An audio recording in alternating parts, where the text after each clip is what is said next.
आपल्या चॅनलवरती मनापासून स्वागत आहे। तर उद्या आहे कोजागिरी पौर्णिमा आणि कोजागिरी पौर्णिमेची ही पूजा मांडणी कशी करायची ते मी तुम्हाला सांगणार आहे। त्याचबरोबर कोणत्या वेळेला करायची तेही आपण बघणार आहोत आणि व्हिडिओच्या शेवटी आपण बघणार आहोत की उद्या चंद्रग्रहण आहे, त्यामुळे उद्या सत्यनारायणाची पूजा जी असते, आपण जो घरच्या घरी सत्यनारायण घालतो तर तो आपल्याला कधी घालायचा आहे किंवा पूजा मांडणी कधी करायची आहे आणि त्याचबरोबर अशी कोजागिरीची पूजा मांडणी आपण कोणत्या वेळेत केली पाहिजे। तर लगेचच बघूया की ही पूजा मांडणी आपल्याला कशी करायची आहे। लक्षात घ्या, उद्या चंद्रग्रहण आहे 3:14 उद्या दुपारी 3:15 नंतर याचे वेध लागणार आहेत या ग्रहणाचे। आणि उद्या आहे कोजागिरी पौर्णिमा। तर आपल्याला अशी पूजा मांडणी करायची असते।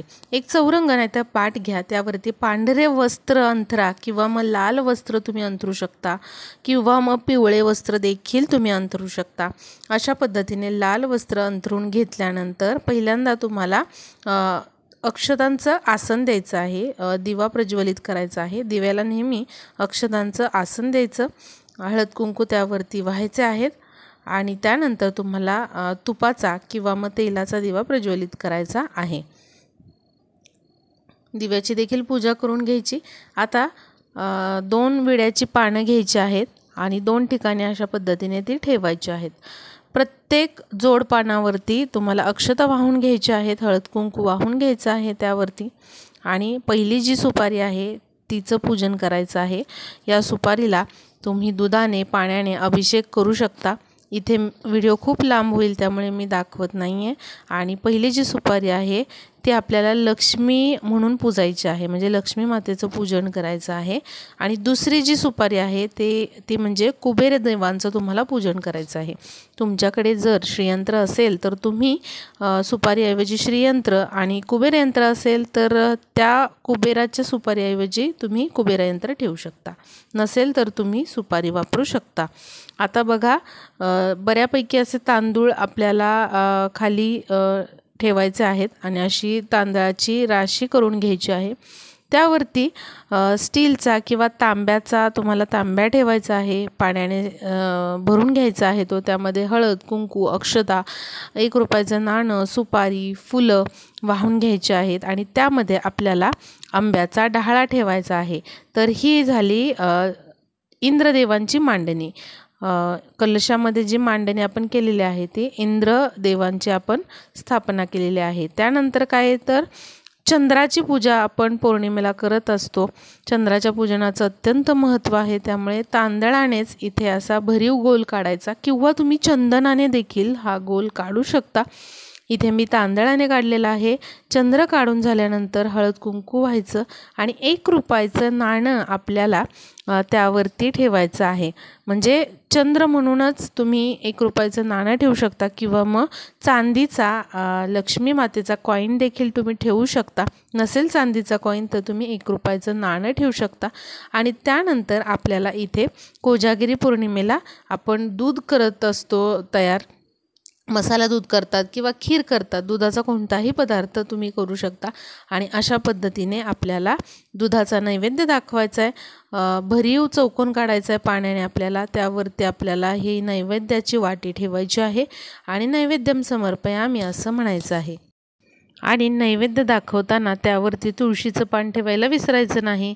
आणि तुळशीचं पान जे आहे ते उद्या दुपारी तुम्ही तोडून ठेवायचं आहे, संध्याकाळी तोडू नका हे पान, आणि दुपारीच तोडून ठेवायचं। आणि या नैवेद्यावरती तुम्हाला 1 तुळशीचं पान ठेवायचं आणि नंतर तुम्हाला नैवेद्यम समर्पयामी असं म्हणायचं।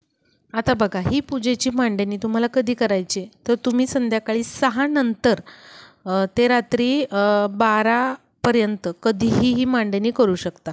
तुम्ही संध्याकाळी दिवे लागणीच्या वेळेला ही मांडणी केली तरीही चालेल किंवा मग तुम्ही 12 वाजता रात्री मांडणी केली तरीही चालेल। पण लक्षात घ्या, 12 ते 12:39 उद्या रात्री या 39 मिनिटांमध्ये तुम्हाला काही सेवा करायच्या, त्या देखील मी तुम्हाला सांगते। बघा काय सेवा करायची आहे या 39 मिनिटांमध्ये। तर स्वामी समर्थ महाराजांचा 11 माळी जप करायचा आहे. तर त्यानंतर श्री लक्ष्मी गायत्री मंत्राचा 1 माळी जप, श्री विष्णू गायत्री मंत्राचा 1 माळी जप, कुबेर मंत्राचा 1 माळी जप तुम्हाला करायचा आहे. 16 वेळा श्री सुक्ताचा तुम्हाला पाठ करायचा आहे. त्यानंतर व्यंकटेश स्तोत्राचं 1 वेळा पठण करायचं आहे. आणि सगळ्यात शेवटी गीतेचा जो 15वा अध्याय आहे तो आपल्याला वाचायचा आहे. लक्षात घ्या, ही जर सेवा तुम्हाला अशी या सांगितल्याप्रमाणे जमली तर अवश्य करा.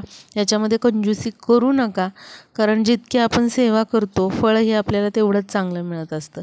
पण काही कारणांमुळे तुम्हाला समजा खूप जास्त वेळ बसू शकत नसाल तुम्ही, तर तुम्ही या सगळ्या सेवा 1 वेळा तरी करा.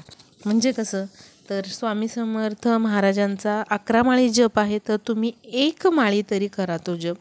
लक्ष्मी गायत्री मंत्र 1 माळीच करायचा आहे तुम्हाला. आणि जे श्री सुक्त आहे, जर तुम्हाला 16 वेळा जमत नसेल तर तुम्ही 1 वेळा तरी त्याचं पठण करा, पण सेवा ही करा.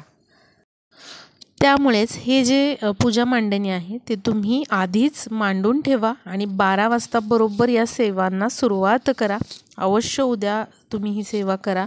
स्त्रिया, पुरुष, अविवाहित महिला, पुरुष कोणही ही सेवा करू शकतं, त्याला कशाचंच बंधन नाही.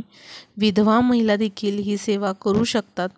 अवश्य या सेवा करा आणि स्वतःच्या आयुष्यामधले जे काही समस्या आहेत त्या खरंच दूर जातात. त्यामुळे पौर्णिमेच्या या सेवा चुकवू नका.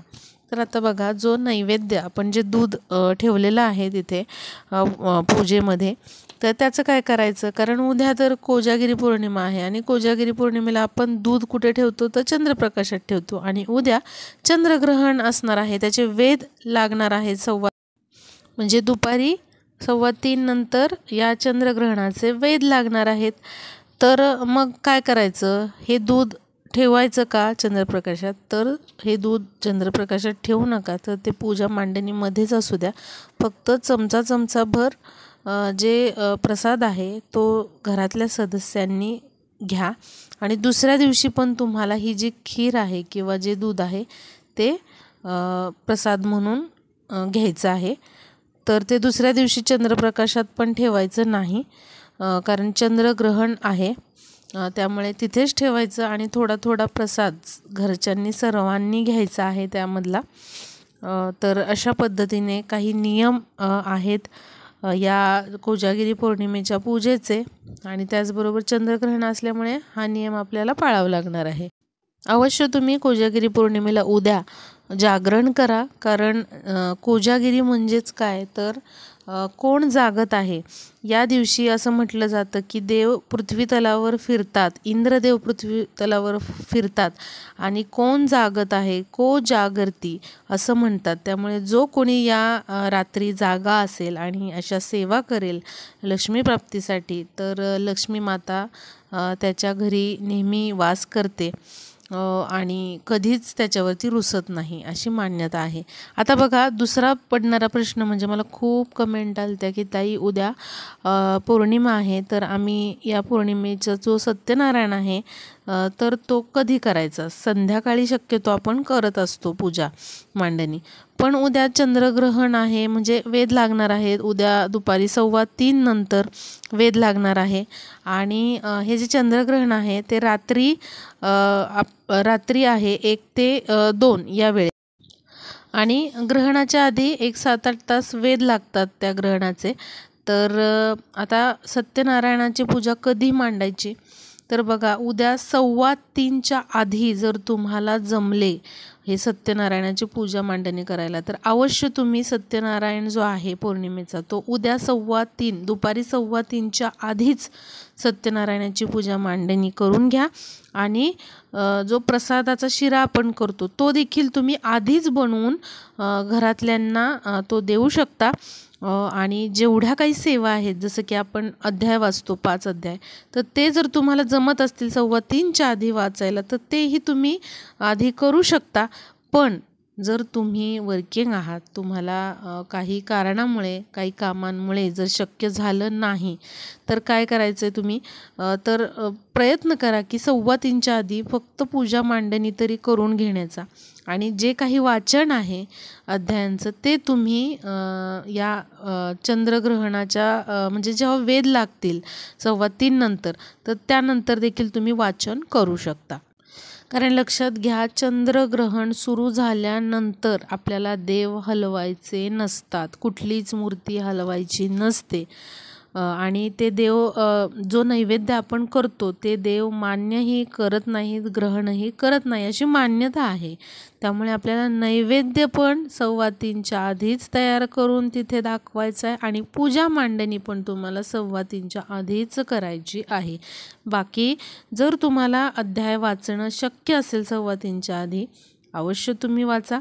नसेल शक्य तर तुम्ही अध्याय नंतर वाचले तरीही चालतील. कारण चंद्रग्रहण किंवा ग्रहण काळामध्ये जास्तीत जास्त आपण जे धार्मिक ग्रंथांचं पठण करतो ते अतिशय उत्तम मानलं जातं.